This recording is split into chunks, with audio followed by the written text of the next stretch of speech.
back to the Quest for Success podcast. Thank you so much for tuning in once again and giving us your time and attention. We really do appreciate it. And you might notice that we've got Jam back. Nice to be here. How's your trip, Jam? I know you were away for a few weeks and I had to do this all by myself. How was your trip? I mean, trip was great and you done very well.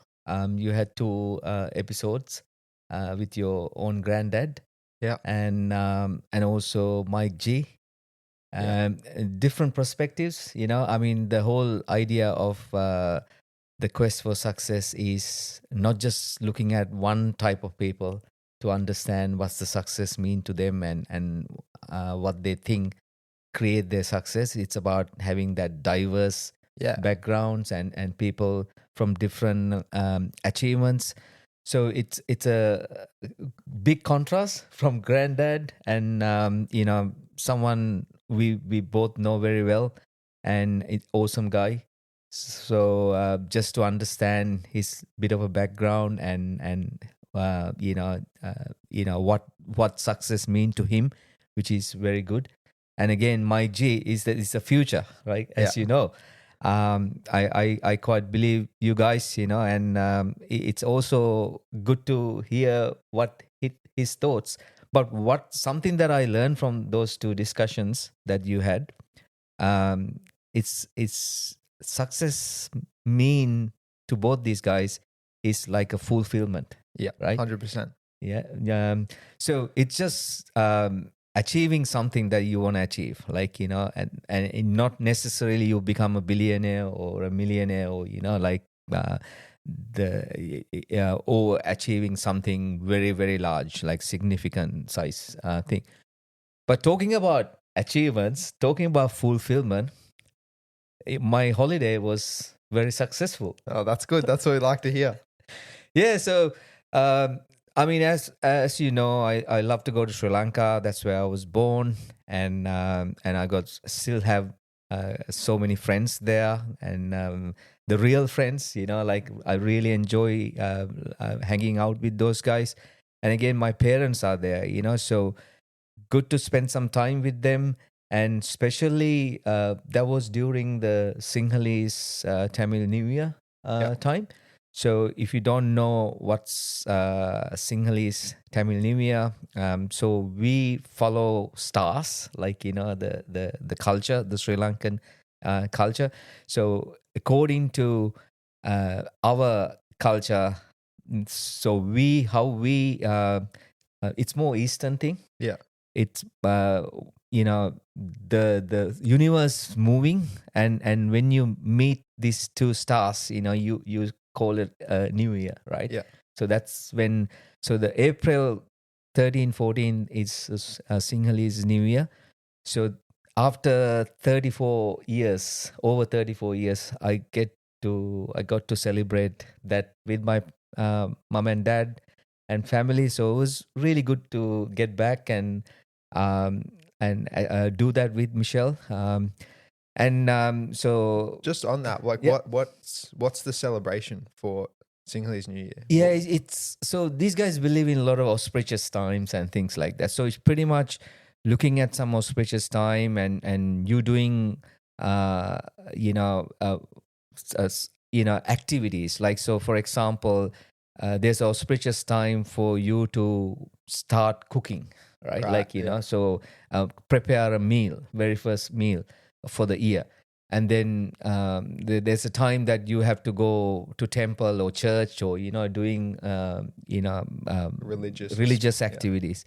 And there's a time you to start working, for the new year, so it's a kind of a very traditional thing going for many, many years. So it's sometimes it's nice to be part of it, and enjoy, especially with your mom and dad. They were very glad to have us there. And your sister was there as well, right? No, she didn't make it to that time, but she was there for our holiday. So talking about fulfillment, there's something else that I want to share while I was in Sri Lanka. So Michelle and I, when we got married, like we married almost 28 years now. we were thinking of we want to go where we want to go for a honeymoon, right? This was 1996, and 95 we got married here in Australia, and other way around, 96 we got married here in Australia, and 97 January we had a wedding in Sri Lanka. So we wanted to have a honeymoon. We both like to go to Maldives, and but that time, we were just starting our lives together, and we couldn't afford to go to Maldives, right? So we said, okay, let's postpone this trip to another time. Yeah. And then one of my good friend, Uncle Manjula, he was working in Maldives, and this is when we had Naomi. Naomi was only one year old when we went to my sister's wedding in Sri Lanka. We thought, well, we go into Maldives because my friend in Maldives, and he was going to organize all this accommodation, etc. for us. But then, unfortunately, Naomi got sick that time, so we couldn't go that time either. Classic Naomi ruining trips. Yeah, she always spoiled them. And then third time we were planning, and then I got caught up with many other projects and work. So we have to postpone that trip. So I know Michelle she's bringing me all these brochures to me and showing me, hey, there's a nice deal, there's a beautiful resort and all that. So I really wanted to kind of organize this trip for her, but the thing is, I wanted to do that as a surprise for her. So what I did, we organized this trip, and then I pretend that even a few months back, we were planning to go to Sri Lanka, and she was saying, can we go to Maldives? And she was showing me this brochure, and I was looking at and was saying to her, wow, well, we're going to Sri Lanka. Going to Sri Lanka or Maldives is the same thing, and only thing you pay more. Forget it, and then just push her back. She was so kind, and she didn't even challenge me, right? Like many times. I'm not talking about once, many times. She said, oh, okay, all right. And so I organized this trip with my sister and also my close friends, Sajid and Debbie, without letting her know, right? So, but the thing is, while we were in Sri Lanka 2 weeks, we had family get-togethers. As you know, we had a 1-year death anniversary of my uncle. So that's the main reason that we went to Colombo.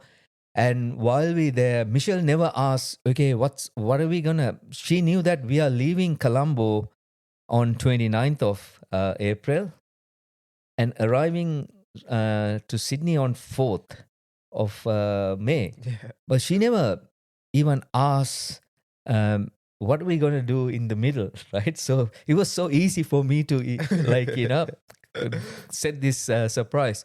So anyway, and then at close to 29, 28, and I was we already booked, my sister and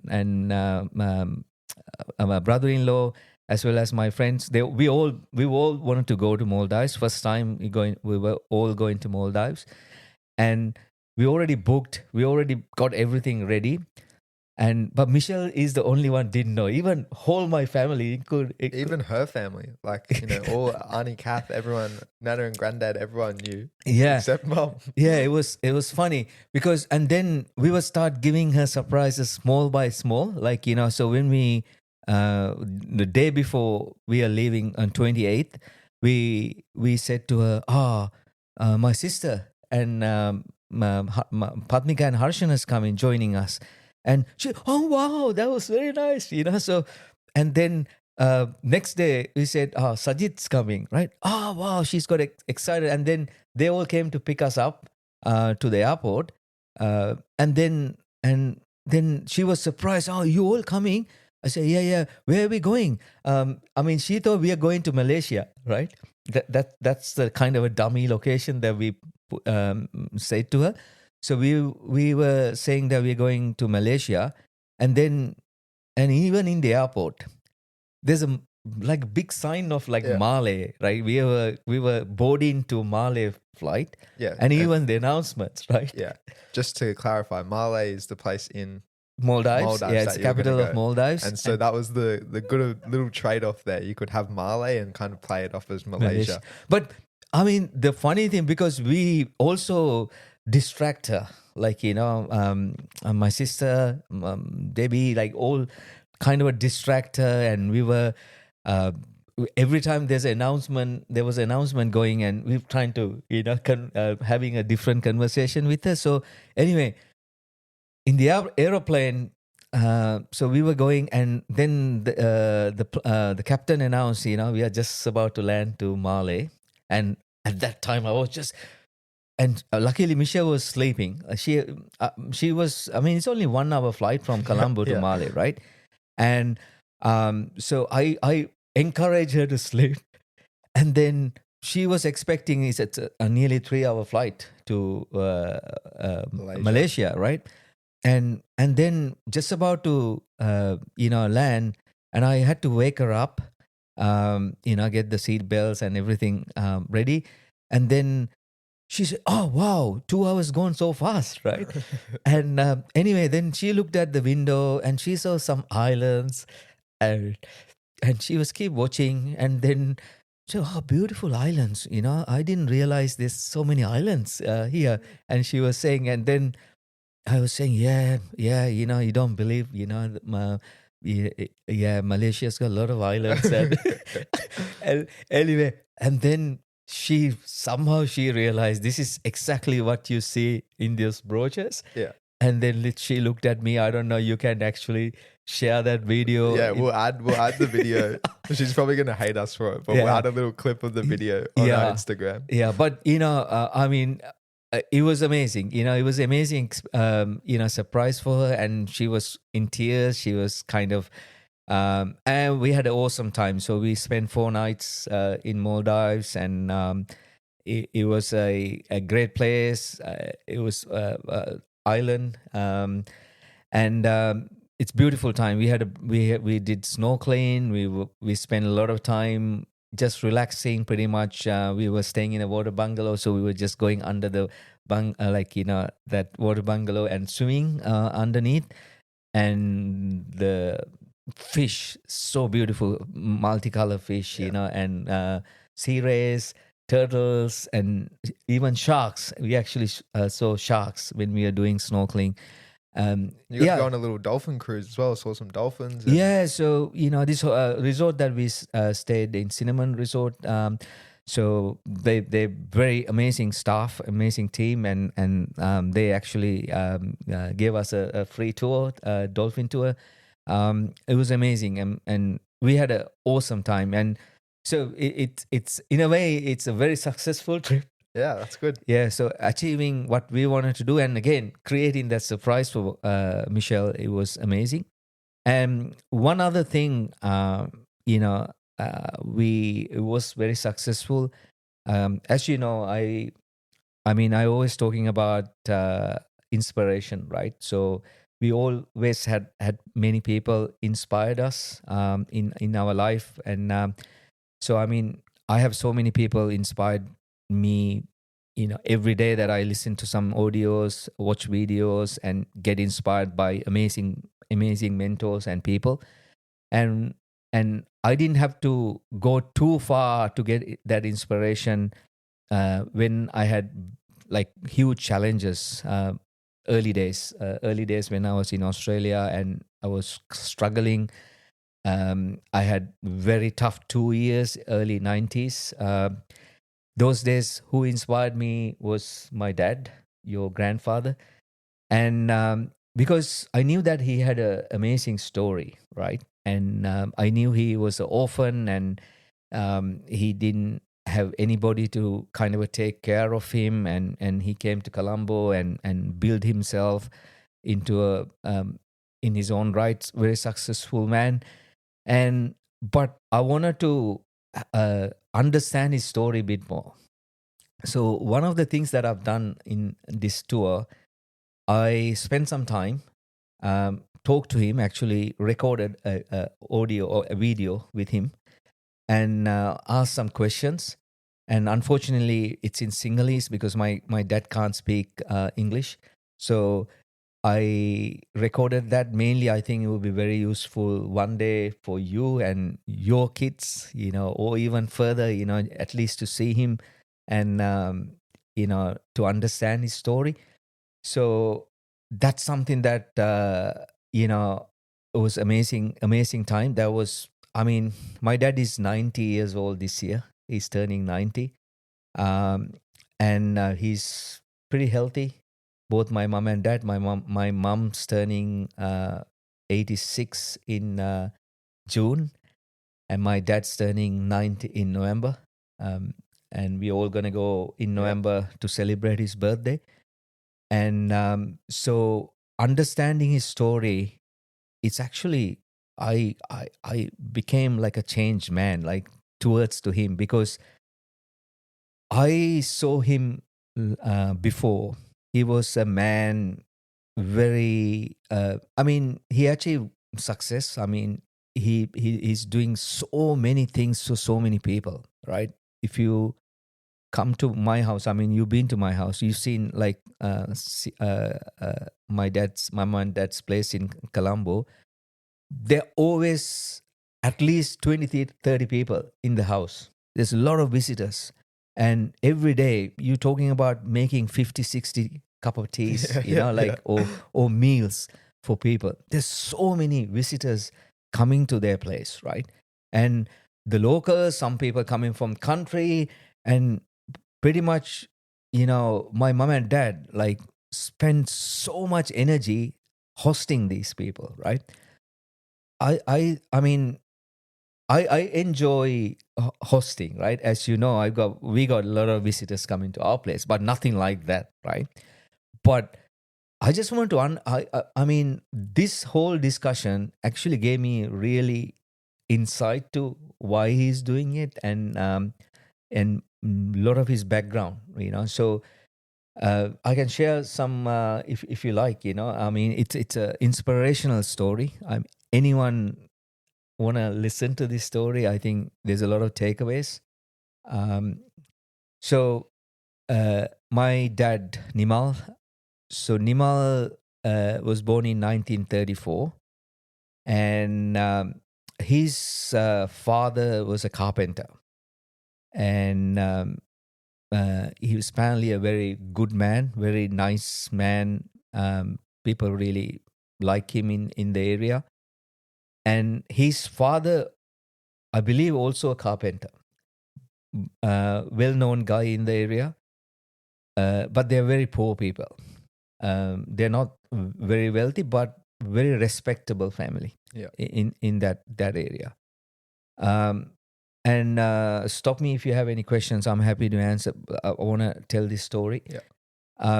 So, and unfortunately, when my dad was only 3 years old, his mom passed away, giving birth to his sister.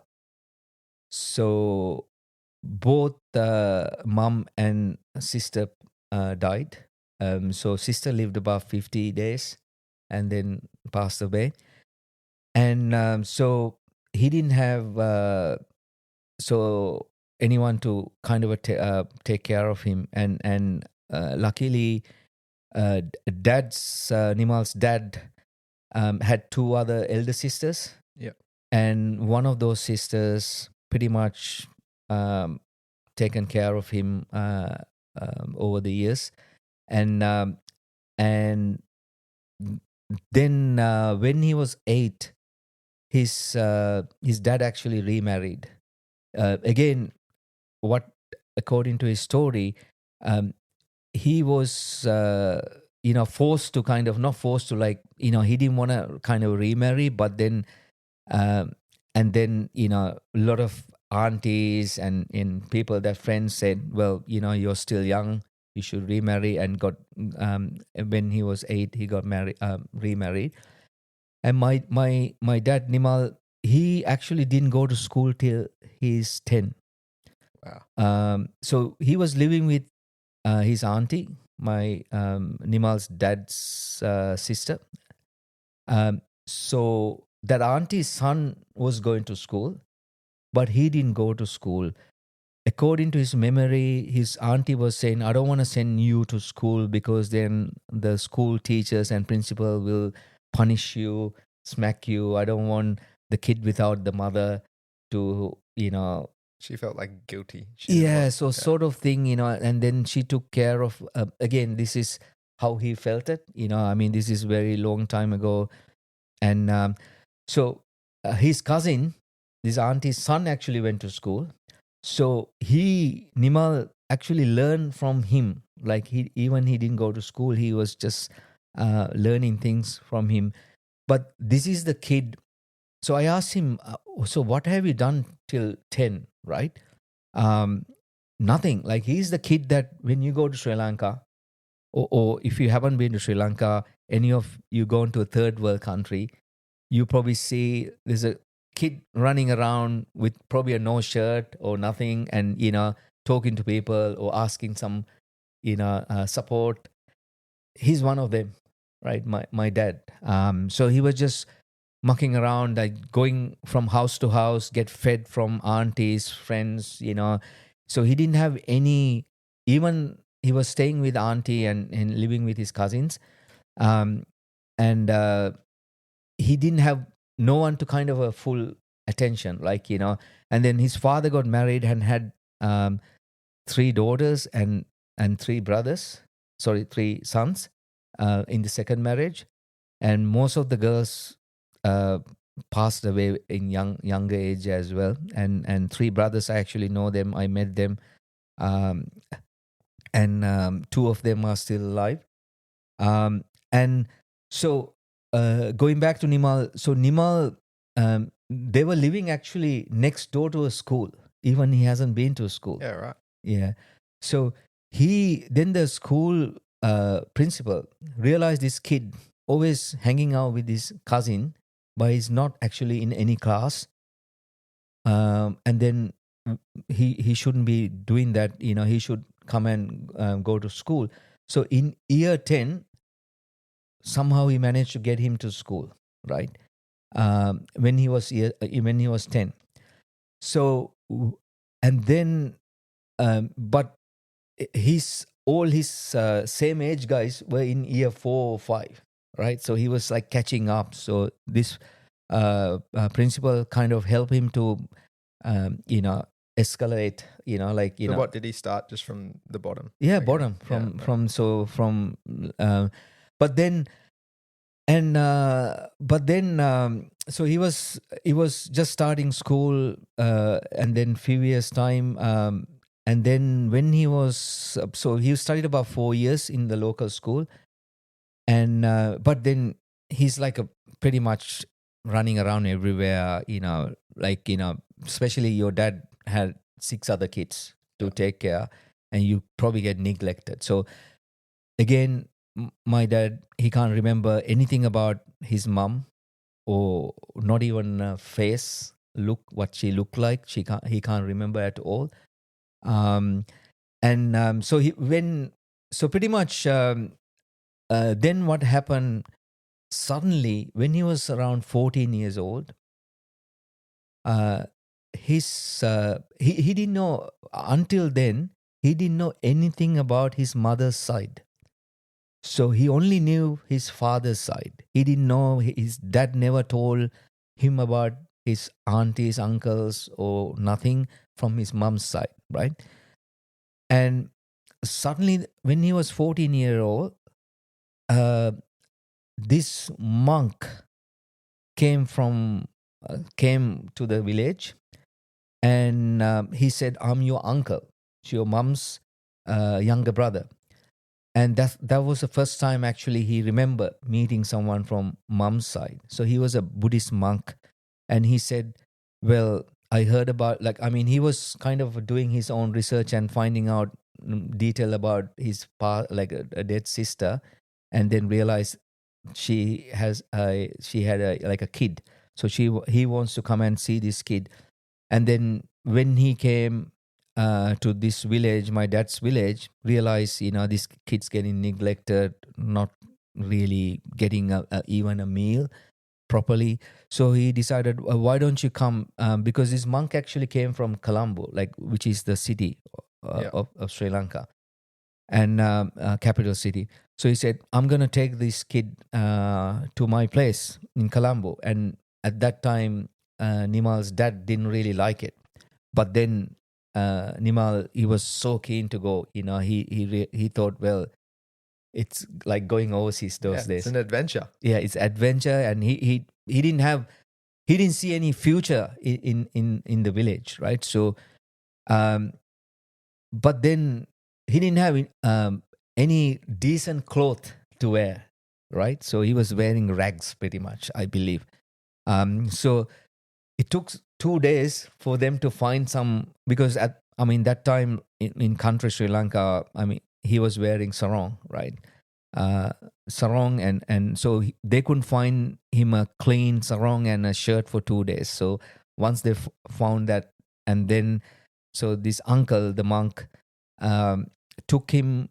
First, he took him to Mum's village. So it's about, I don't know how far from these two villages, but this is something that I want to do, Dylan.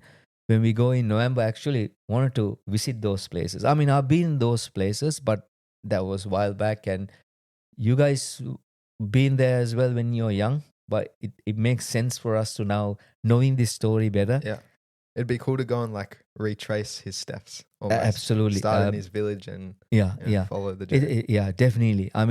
So I want to, so then this Buddhist monk, my dad's uncle, took him to his birth village,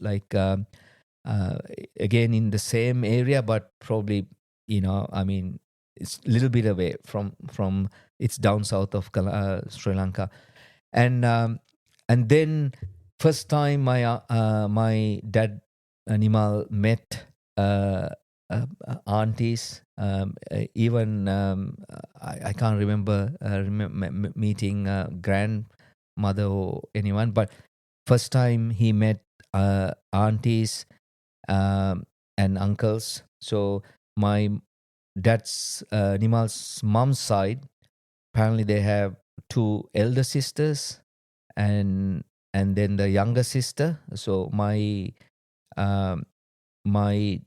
Nimal's mom is the third, and then there's a younger sister and as well as a younger brother. So younger brother is the monk, only son in that family. So first time they met, and then after that he took him back to Colombo. So this Nimal's uncle, he was actually teaching in a Buddhist university, so my dad was staying with him in a rented room, sharing with him, and then he was he's actually sent him to school as well. So one thing, Nimal's story, what I learned, he had a huge interest in learning, right? And otherwise, that's what, when we were talking, he said he had the option been doing nothing, or someone kind of wasted his whole life, but he always had that enthusiasm for learning, studying. So that enthusiasm probably this monk also seen, and so he put him to school in Colombo. It's funny, he was 15 years old, and he was going to year 5 or year Wow. Yeah. So year 5 in Colombo school, right? Year 5, and then he was there for a year, and then got a so his dad also come and time to time come and visited him, his Colombo, and gave some money to go to school as well, whatever money he had, and then when he was 16, he got the news his dad also passed away. Right? Apparently, he had a heart attack. That's what my dad's thinking. So he had a heart attack and he passed away. Nimal was only 16 years old, and then he didn't have any money coming from village. He couldn't afford, and two, like he wanted to go back to his village, so he went back to his dad's village, and after Nimal's dad passed away, and then that luckily that school principal got him to come back to the local country school, right? So this is when he was 16, um, and then what happened? This monk uncle, Nimal's uncle, came back to the village again and said to him, "Well, let's go. You're kind of you're wasting your time. You're not really achieving anything." So he's probably around 17 that time. Yeah. And he took him to his temple, his country village temple, which I really like to go and see, and took him there and got him to become a monk. So Nimal was a monk. Wow. And when he was like 17. So I think knowing the background of Sri Lanka, and you see when you go to a Buddhist religious activity, there are a lot of young monks, right? Mostly these people are coming from very poor background, poor family. I haven't seen any rich kid become a monk, right? So they're coming from country, poor background. One main reason is they can have that opportunity to get fed, get like the they can get study, then they can go to whatever. So probably that was one of the reasons. So my uncle, my dad's uncle, got him to become a monk. Like I mean, I'm not sure it's a forcefully or not. To me, sounds like he didn't have a choice, right? Yeah. So Nimal didn't have a choice, so he got him, asked him to stay there, and also he had the chance to go into school, but that's a different type of school. It's not like the general. It's more like a Buddhist learning in a different curriculum altogether. So he was a monk. This is something first time I actually heard that. I didn't know. I knew he was so close to the religion, but I didn't know why. So this is another eye opener for me because he's so too. I mean, in a way, for my liking, he's too close to monks, right? And he's sometimes I get annoyed, and like so, I make so many bad comments. Now realizing, man, this guy was a monk for 2 years. I feel bad.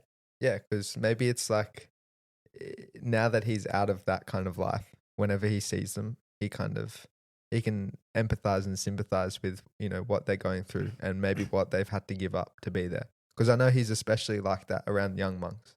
Yeah, as absolutely. Well. Yeah. So he probably sees himself in those people, and he understands kind of maybe the suffering or the struggle that they're going through. Because as you said, maybe a lot of these young kids are there because it's a way to get fed. It's a way to learn, a way to move up in the world. Even if it is such a big sacrifice. Yeah. So anyway, it's a real eye opener for me, and so he was a monk for 2 years, right? And but he didn't like that experience or like that lifestyle. I don't really know. I didn't want to go into detail. I mean, I was talking to 90-year-old man. I didn't want to get him too emotional. I know he's a very emotional guy. I mean, that's how we get the emotions. Yeah. So I wanted to keep it really, very open, like a very high level question, not into deep and understanding why he left the monastery.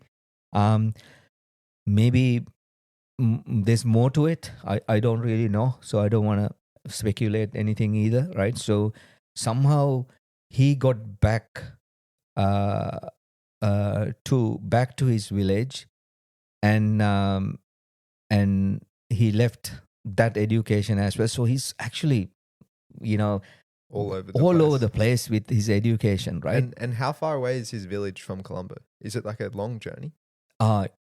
Those days, you're talking about 4 or 5 hours, going on a bus, or even more longer. Now it's different. Yeah, so probably half a day trip. Yeah. Right. So then he came back to his village probably around 19 or 19. I mean, I try to work it out the ages. Yeah. Around 19 years old, and then he didn't know what to do because he was too old to go to even school, right?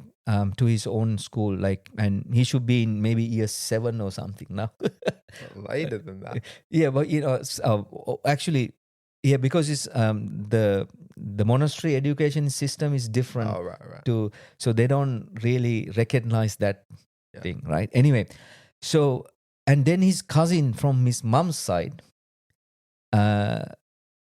came to his dad's village that he was living in.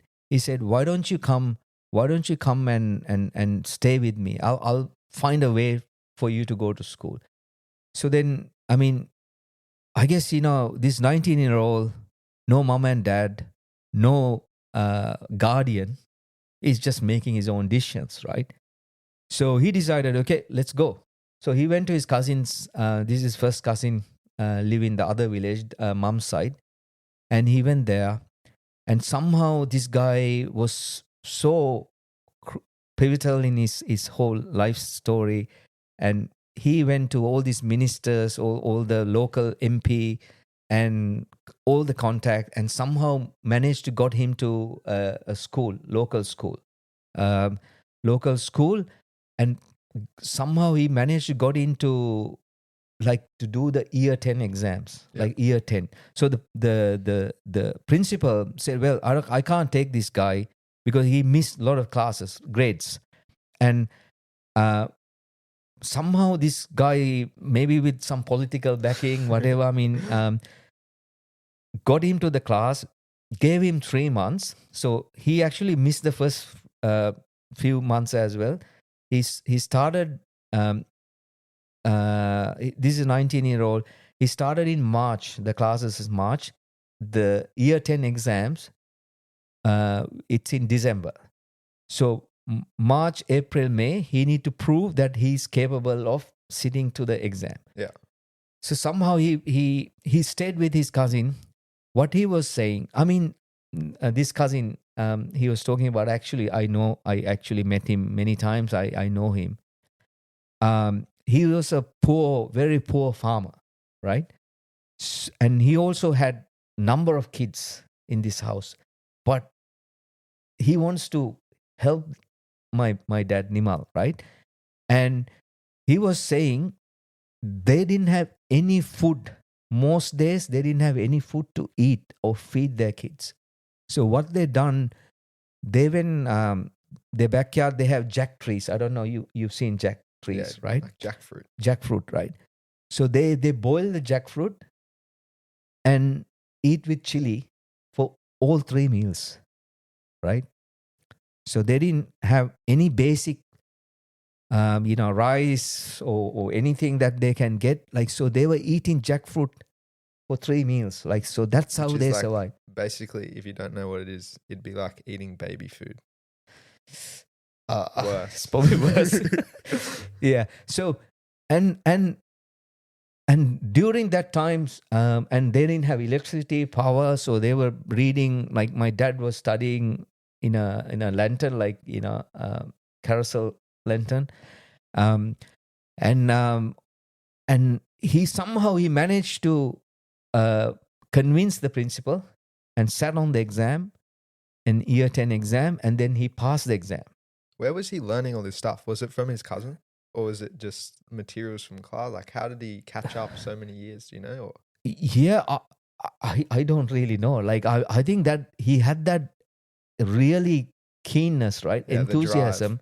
And he, every time that, I mean, because, you won't get access to books and stuff like very easily those days, right? And especially in country, even now, they struggle to get books. So he must done unbelievable things to, like, I mean, every time they go to school, I mean, you don't even imagine, right? Like if you want to something that we take a picture now, right, with our mobile phone. Yeah. What are you talking those days, right? So they have to memorize. So he had I mean, enthusiasm, like it's a real passion for learning, I think helped him to somehow pass these exams, right? So anyway, so he managed to pass his exams. He was just over just turned 20. This is year 10, right? And then year 10, and then normally you have to only go to year 10. You don't, those schools pretty much finish in year 10. So if you want to go to do the year 12 exams, you have to go to different schools. But I mean, he's a poor guy. I mean, now he's got the year 10 certificate. He can get a job, Yeah. right? So that was his priority. So at that time, there's another important guy that I actually missed in this discussion. So with this monk, when he came like to pick him up, also there was another cousin from Nimal's mom's side. So he was actually a herb, like a what do you call Asian doctor, right? So he had a dispensary or a clinic in Colombo as well. So he was very fond of my dad. He was actually helping him as well, just like that the Buddhist monk. And so when he finished year 10, that cousin, that doctor cousin, he sent him like those days communication, everything by letters, right? Yeah. Send a letter saying, brother, if you're thinking of, if you're not thinking of further studying, why don't you come back to Colombo? Colombo, and can stay with me. So he knew that there's more opportunities in Colombo. So he took that offer. So he went to Colombo and stay with his other cousin. And so he was running this, he was actually working in this clinic. And but he was kind of qualified Asian doctor, not like the Western And when doctor. you say like Asian, like herbal medicine. Herbal medicine, yeah. Which is very popular, especially those days, and even now, it's herbal medicine is quite popular in Sri Lanka. And so at the same time, so he asked what Nimal wants to do, and then he said, "Well, I want to get a job." And he said, "Why don't you go to English school and learn English?" And he said, "Well, that's a whole new thing for me, and it will take some time. I want to find a quick way to get a job." So then what he's done, he went to this course, like a typist course. I don't know, you know what typist mean? There was such a thing called typewriters those days. Have you ever seen a typewriter? I think only at Sia's house, at Yeah. Nimal's house, I think I've seen a typewriter, and that's probably it. Yeah. So the typewriter, pretty much, you type things onto a piece of paper. And at that time, no computers, of course. This is when Nima was 21 years old. And so that's 1956. So at that time, never heard anything about computer, not even thinking of those things. So he wants to go to this typist course. So it was a 6 months course. While he was doing that course, he had opportunity to go to a job interview. And then he went to this job interview and he came number one in that job interview to get that job. So it's a government job as a casual kind of work. And then when he was there, only a month, there was another job offer came from another government organization. It's a labor department in Sri Lanka. And again, he went to that. and he came number one in that thing. So he got that job. It's more of a permanent casual role. And then after that, he did some exams in typing roles, and then he got became a qualified government recognized typist, and then they gave him a permanent job in the labor department. And do you know what that journey was like for him? Like, was that a huge deal? Because, you know, coming from nothing, was it enough for him to have a comfortable like life off that, or is it not that much of a wage? Yeah, I guess it's relative, everything, right? For him, you know, he was just a single man. He didn't have any dependents, and I mean, he probably have his cousins who helped him. So this is another thing that I want to mention. Good point that you're raising. You know, those his cousin that I told you that didn't have any food, but they were feeding him, right?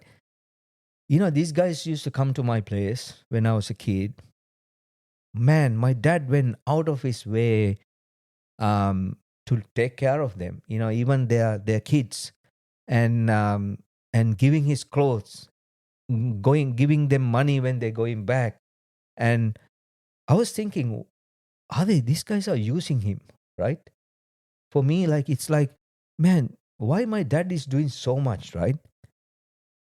I didn't realize. Yeah, you don't understand the backstory.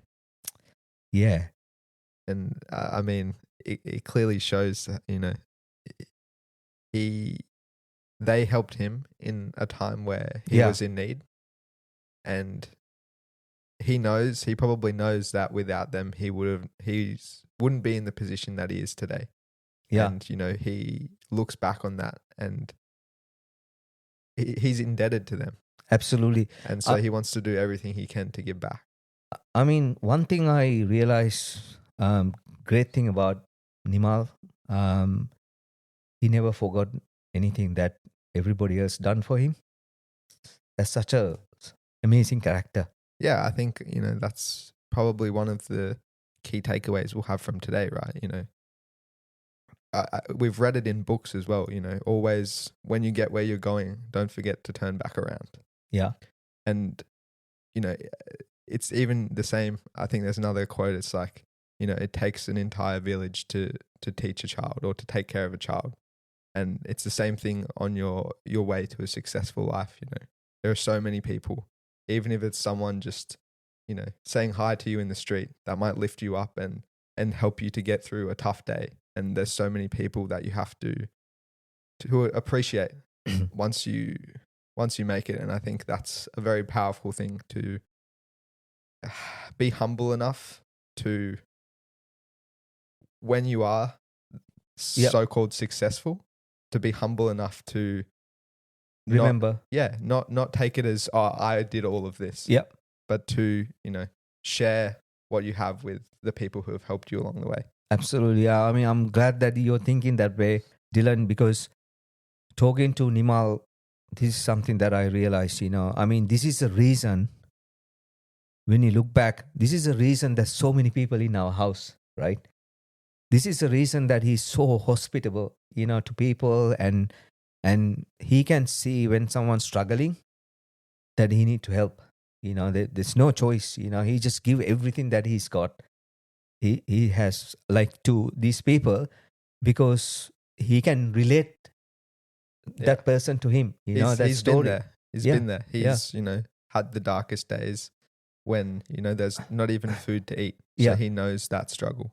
Yeah. So to go back to your question that you're asking, how was that enough for him to survive? Absolutely. I mean, there's a lot more what he achieved. I mean, this is the struggle, right? Pretty much. Yeah. Once he's got the job, one thing that he's done, just like his studies, that he had that passion to learn, and he continued that passion, like the learning thing, throughout his life, right? So, and he was, while he was like his only first job, he look at what are the trends, what's the next thing that he can do to go into the next step, right? Next level.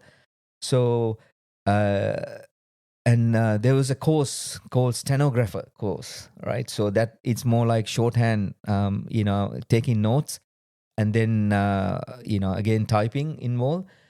So that's a kind of a next level for him to to go. So he done a course. He went to study in this course, and then that's when he met you know his wife's sister. So that's my mom's Yeah. sister, which is Uncle Jack's mom. Yeah, yeah. And so they became good friends. And then it's a long story. I think we shouldn't go into full details. I mean, I will tell you a bit more detail offline. So then they became friends, and then because of that, my dad Nimal went to their place, Leela's place, and then that's when Nimal met Nyana, my mom.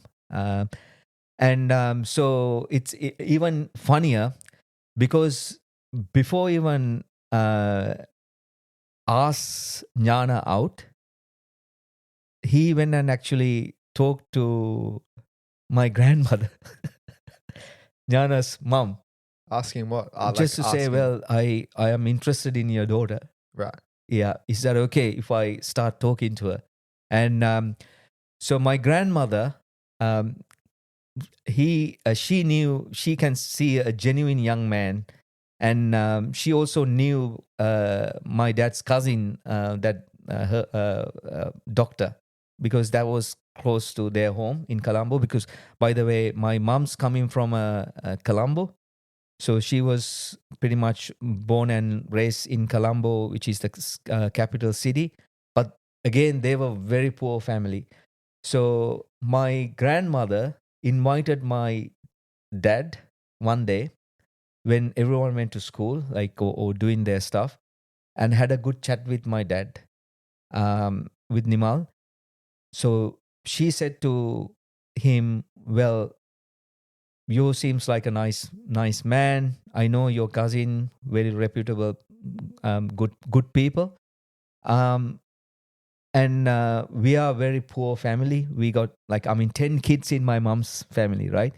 And only one person working. My grandmother didn't work, but she was a very good manager, like managing household stuff. So my grandfather pretty much worked and gave the money at the end of the month, and pretty much my grandmother managed the Manage the whole rest. Yeah. feeding 10 kids. It's like, so It's a little restaurant. yeah. And pretty much was telling him, well, as long as you're serious, as long as you're taking care of my daughter, uh, don't expect anything apart from us. Like, I don't have anything to give it to you.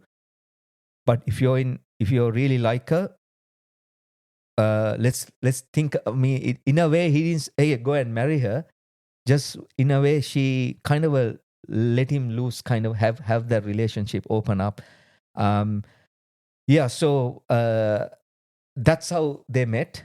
But the funny story, again, to answer your question, so whatever the income that he got, was it sufficient for him that time? And this young Nimal, he was only probably about 28 years old. Now he's pretty much making a big reputation. There's a big story. So one of the things that I asked when we had this discussion, Nimal said, one thing he's done very well for his success, he was very loyal to his bosses. This is something that he told me as well when I leave Sri Lanka, coming to Australia. Always, listen to your boss. Be loyal to them. Climb the ladder, which I didn't believe all that, but he was very loyal to his bosses, and then he's a talented young man as well. He always exceed their expectations, right? So he went out of his way to do stuff for these people, and because of that, he had a very good reputation. And so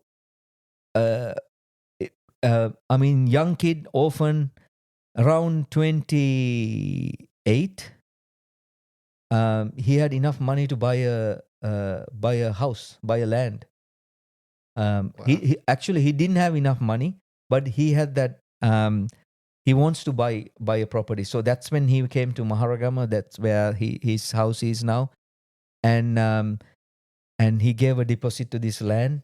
And at that time, he didn't have enough money, but then somehow he managed to get that through. It's a funny enough. This is another funny story. Um, he actually, when he got this um, property, because he was a government worker, he has to declare his all uh, uh, documents and stuff like that. It was a bit complex. And my dad wasn't even married that time. He decided to write the deed to his girlfriend. I don't know if that's a good call or not. No. But at that time, he asked his cousin, should I do that? And he said, it's your call. I mean, it's trust. Those days is totally different, I believe, And again, he had to borrow money and people gave money and he returned those money to buy this land. And I mean, even today that they're living in that house. Oh, it's the same one. Yeah, same one. This is Wow. like when he was not even married, they bought this house, right? And so that time, my mom, Nyana, she was studying she was studying training school for become a teacher. And so they had a distance relationship for about 5 years because he was working in North Sri Lanka. There's a long story about his activities there. And some of the great achievements that Nimal achieved over the years. So he was he was one of the founding member of the cultural ministry in Sri Lanka. So there wasn't a cultural ministry at that time in Sri Lanka. So with his bosses, and he was founding committee of that cultural ministry. And then again, at that time, this is 1970, I believe. They because we were still a part of the like a colony. We were independent, but it's not fully independent. We got that in 1972. They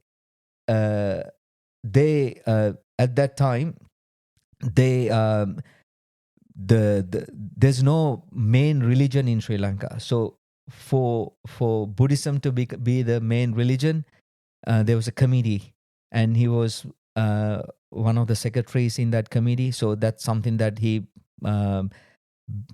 in his own achievements. When I asked him what are the key achievements that he's achieved in his life, this is something that he thought one of the greatest things that he achieved.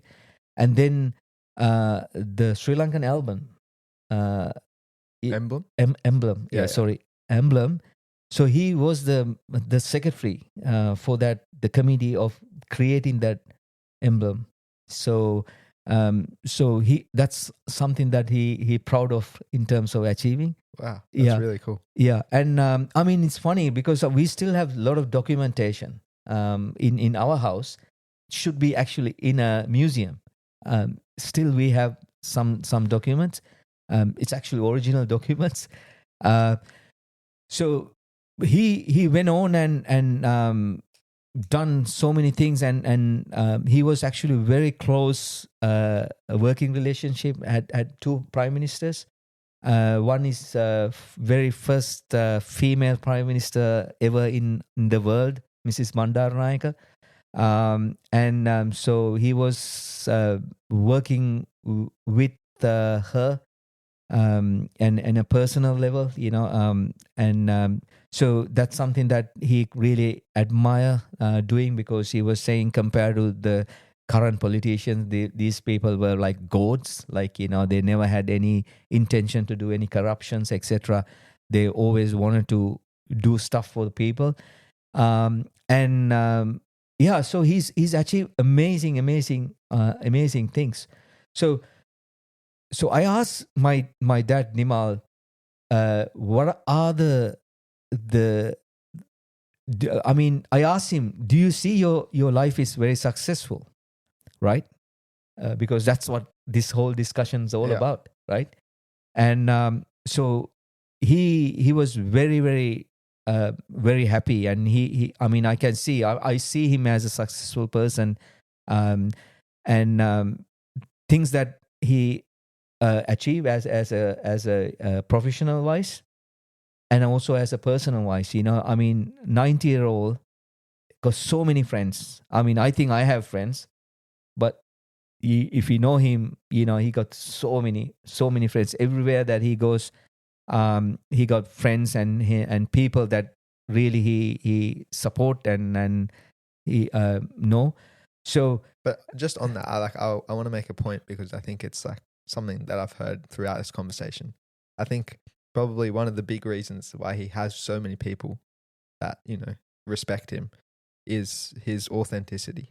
absolutely, Because, you talked about it when he met Archie, your mum's mother, he seemed like a genuine guy. Yeah. He is. yeah, He shows off what he actually is. And then, maybe in those early interviews, as you said, Yeah. he always ranked number one.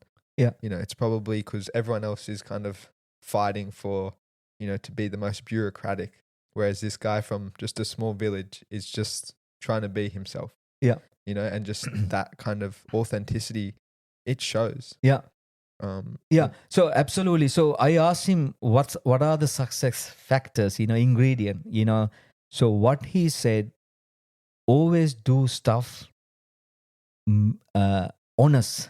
Like honesty is number one ingredient, right? So what he said, you be honest to yourself first before honest to anybody else, right? If you feel like you're doing something honestly to you, then that creates, everything that you do is successful. Be always honest. And then, I mean, second thing I already mentioned, never forget the past, like, who helped you, and always contribute. You always give back to those people, right? And so, and then the third thing that he hasn't mentioned, but what I see, that he had this, when he talked about his professional career, he had this flexibility, right? He's had this eager to maybe part of to helping others as well, always to do more than what others expect him to do, right? I mean, this is why he became, like, I mean, he continued to improve himself, without even any guidance from anybody. And then also he continued to win everyone's hearts, right? So I take away from that discussion those three things, as the success ingredients for him. And I mean, you know me well, some of the trait I got him from as well, like, I always tell you as well, always be honest. Honesty is an amazing thing, that, the trust doesn't matter whether you're doing business or doing anything else, that the trust is the most important thing for any relationship, right? Yeah. You can only get that trust being honest, right? So I can see that from my dad Nimal, and really looking at his story. So it's a really eye opener. And by the way, when my dad and mom got married, they moved to his land, and then he built a what do you call, a mud and timber house, right? Um, you glad to know I was actually born in there. So I was actually proud to say, I was born in a mud hut. That your dad built. My as dad well. built, right? I mean, my dad built mean he probably got someone right, else yeah, to help building. And then they built the house that we are living in. And my sister Patmika actually came to that house. So my longest memory, my probably longest memory, actually the day that they bringing her into our house. At that time, we had both houses. It was that mud hut as well as the brick house that we see and Archie, my mom and dad currently live in now. Um, and and I remember, they were bringing Nandi. That was my probably the oldest memory that I have. Um, and yeah, so I can say proudly I came from a mud hut, but I can't say all the hardship that my dad had, Nimal had, I had. But saying that when I was in 1992, that time during that time, many weekends, right?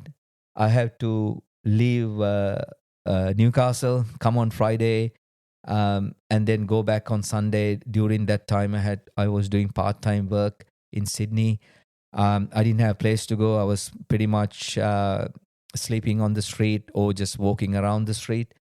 And I was crying sometimes because it was cold. And I was always remember my dad, because I was thinking, well, he had no one. Actually, at least I have someone. Even I mean, those days, very rarely that we get to talk to.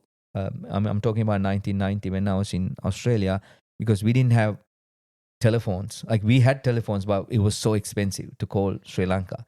So, but I had my cousins living in Sydney, but I didn't have time to go to their houses and stay because I had shift between.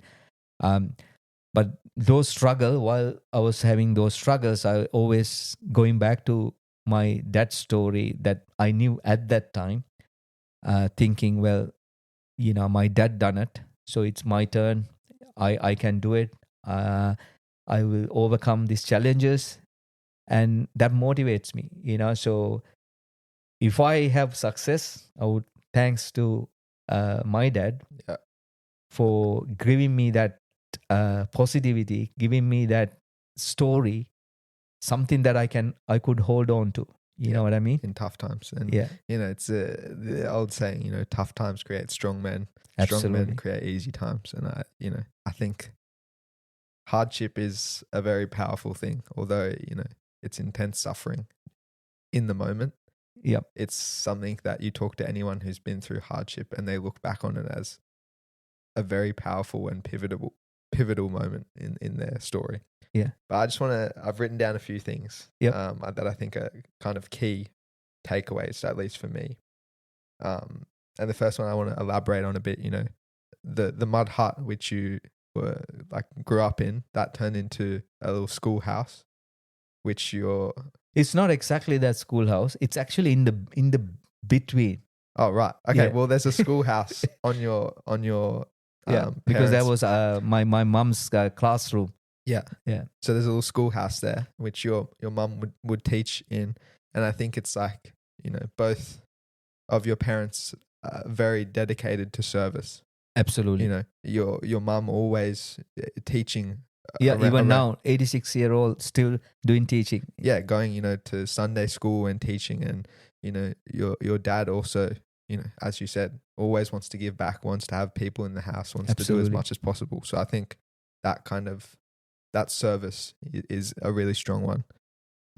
You touched on, exceeding expectations and going above and beyond. I think that's important. And this kind of desire for learning, always wanting to learn, and constantly growing, never just sitting still and being happy in sitting still, really, and just always wanting to progress. I think that's 1% growth every day. Yeah, that's it. Yeah. And I think kind of related to what you said is having that grit, and when tough times arise, just getting through it and knowing that there's greener pastures on the other side. And another one which I think is really important is like community, and that's kind of related to giving back. But I think at least now, like when you were talking, I kind of almost thought maybe, them hanging around with all of these people, always having people in their house, is actually also a secret to their longevity as well. Absolutely. Because there's countless studies that show that when us as humans, we are, communal creatures. We want to be around other people. And so maybe constantly filling their house with people and giving back to them is also a source of life for them as well. I totally agree. I mean, again, I asked my dad for his 90th birthday what he wants to do. So what he wants to do, he wants to give because a lot of people in Sri Lanka, especially in country, struggling at the moment with living costs is so high. So he wants to get a dry good pack and with some money. He wants to give for his 90th birthday 90 packs and distribute to where we are right now in Maharagama, as well as his country, his village. So what I told him, let's not limit that to 90. If we can do more, it's not about the number. Just find out how many people they need those packs. So when we go in November, what I wanted to do, just spend some time with them, like us and my mom and dad, going into all these villages and distribute those packs. And then there's other things that he wants to do, but this is probably one thing that I wanted to be part of initially. And there's other religious activities and birthday party that we are planning to organize. It's such an achievement, living for 90 years, very healthy life. Yeah, and it shows, what's the one thing he wants to do? He wants to give back. And, I personally think the best wisdom comes from the oldest people because, it's experience at the end of the day. And, just the fact that that's what he wants to do, maybe that is one of the secrets. Yeah. To genuine happiness. Yeah. Giving back, nothing like giving back. I mean, again, we believe what we are doing here is also giving back. We could keep these stories to us and not sharing it. I think people see that as a giving back, and because it opens up discussions and people can listen to other people's stories and stories that inspired us. And then if you can learn from these stories, I think that's kind of giving back. Talking about giving back, Dylan, also wrapping this up. I think we've gone, I don't know how long. Again, these are unplanned, unscheduled discussions, unscripted, which is the best, right? And giving back. So 20th of June, I am doing the CEO sleep out to give back to Vinny's appeal. And so anyone willing to contribute to that course, it will be amazing. And it's not just financial either. If you can share this around to people in your network, the more people that can see this cause and give back, that's also helpful. Yeah. I have a small target to achieve, but I'm nowhere even achieving that small target yet. So I need to start doing a bit more marketing, and I will get there. But yeah, any contribution would be much, much appreciated and means a lot to me as well. Well, I think, we've gone for pretty long. Let's wrap it up there. I just want to say, thank you, Tathia. It's very difficult to, be very open and vulnerable and, talk about a story which is, clearly very important to you. But it's a very insightful story. And I think it shows, you can start anywhere and get to wherever you want as long as you have that goal and that drive. And, totally. So I'm very grateful for you sharing that story. And we'll wrap up there. Thank you so much for listening. We really do appreciate it. And if you could give us a follow on Spotify or Apple Podcasts and leave a 5-star review, and check us out on Instagram as well at The Quest for Success Pod, and you'll see all our updates there. Thank you guys. Thank you. See you next time.